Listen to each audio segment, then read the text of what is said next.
What's going on, guys, and welcome back to another episode of Career Mode. This is episode number 86, and we start today's episode off with the board coming to us and saying, as a result of your performances, we granted you some additional funds. We've got £2 million for qualifying for the knockout stages of the Europa League, and of course I have been saying for over the past couple of episodes that I have been thinking about applying for some jobs, and I went back into the jobs section. Arsenal, Chelsea, City, Southampton and Napoli as well.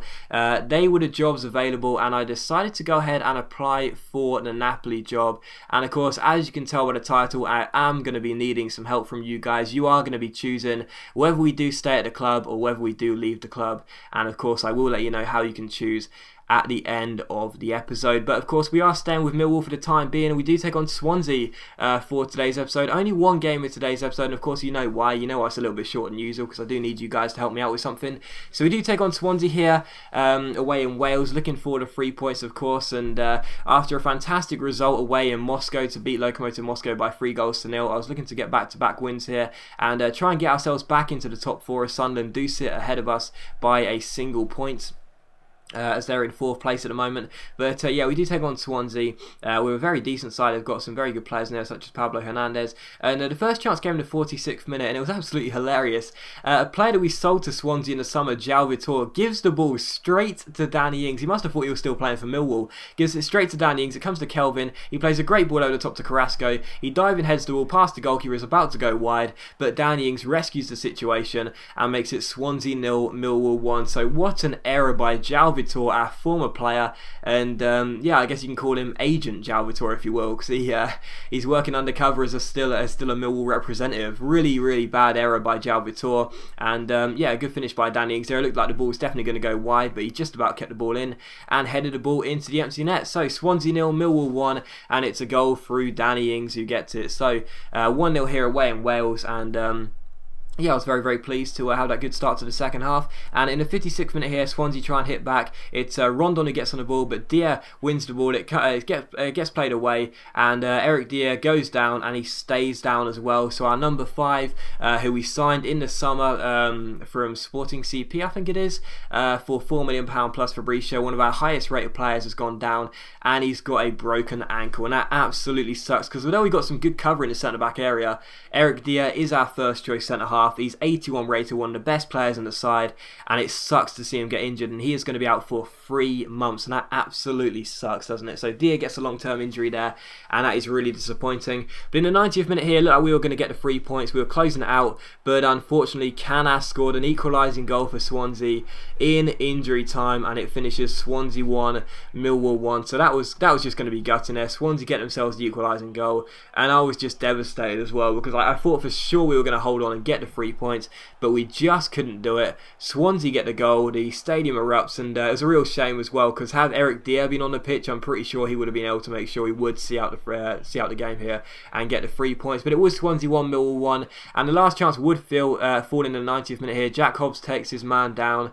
and Swansea would have wanted to play advantage after Hobbs puts the ball into the back of his own net. But yeah, Hobbs wasn't playing well since he came on for the injured Eric Dier. Swansea had a free kick in injury time, the last chance of the game. Pablo Hernandez stood over the ball with John Joe Shelby. Eventually the referee comes to the wall and says, "Stop moving forward, you're not going to catch me out here." Swansea had a free kick, last chance of the game.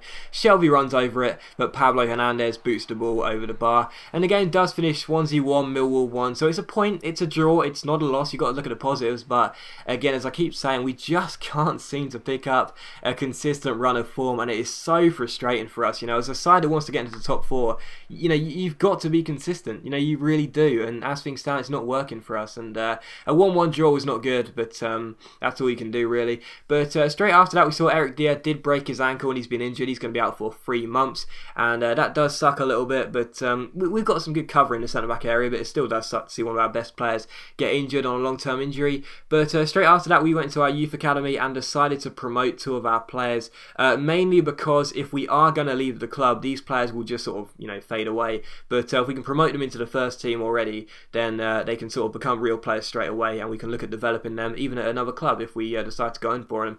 But we offered these contracts to John Joe Anderson and George Di Mesquites. The latter of the players there, he was of course the Scout Future Star. The other one we scouted ourselves. But after that, Cameroon came into us and said, would you manage our nation? And we said, we'll think about it.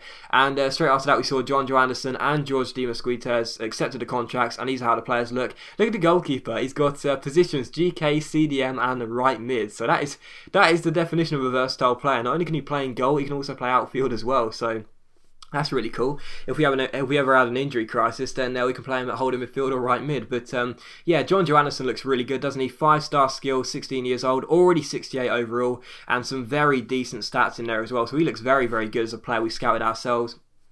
And of course, you would have seen it as well. We did get offered a job at Napoli. So the Italians come in for us, and they do want us to manage their nation. So yeah, it's an interesting job, isn't it? It would be the first job we would take on other than the Millwall job this series, and we would of course be leaving to a foreign country. The reason I decided to apply for the Napoli job and not the others is because out of the last time we applied for a job, I got the feeling that not a lot of people wanted me to go to City because they had a lot of money. You know, they had so much money to work with. People said that would be boring. Napoli have got about 25 million, which is a lot, but it's not, you know, it's not like a mega budget or anything. So there's only 1 or 2 world-class players you can sign with that money. So, you know, that's why I decided to go for Napoli, and of course it is in a foreign country as well. I got the feeling out the last time I asked you guys to choose Man City or Millwall. Quite a few of you didn't want me to stay in the Premier League, so that's why I chose Napoli. It is an interesting job, and the last thing you'll see is the tables, how the teams are doing, Millwall and Napoli respectively. And yeah, you guys can choose for me. And as I said, guys, like I said this the last time that people clearly didn't understand. It is completely up to you, okay? It's not up to me. I'm not voting, I'm not deciding, so, you know, don't comment and say you should do this, you should do that. It's not my choice, okay? It's yours. The whole point of me giving you this choice is that you can't hate me for letting you decide for me. You know, I'm not just sitting there and saying, you know, this is what I'm going to do, so, you know, deal with it kind of thing. I'm just saying, you know, this is what I'm going to do, so if you don't like it, tough luck. I'm actually giving you a choice, you know, making a series interactive. If you want me to join Napoli, then vote for Napoli. If you want me to stay at Millwall, then vote to stay at Millwall. And of course, how you vote is quite simple. There's a straw poll in the description, just like the last time I asked you guys to vote. All you got to do is click on that link, and you can choose either stay at Millwall or join Napoli. So those are your 2 choices. It's so simple. You should know how to do it by now. And yeah, those are your 2 choices. I'm leaving it up to you guys. The poll will be up until 3 PM tomorrow afternoon. So you've got the whole of today and part of tomorrow to vote. And yeah, it's your choice whether we stay or leave, whether we go to Napoli or stay at Millwall. It's your choice. The link to the poll is in the description, and as I said, when it comes to 3 PM tomorrow, I'll take a screenshot, and whichever club has the most votes, we will stay or go to. So as always, guys, big thank you for watching the video. Please leave a like if you have enjoyed the video, and don't forget to vote by clicking on the link in the description. And yeah, I'll see you tomorrow afternoon for another episode of Career Mode.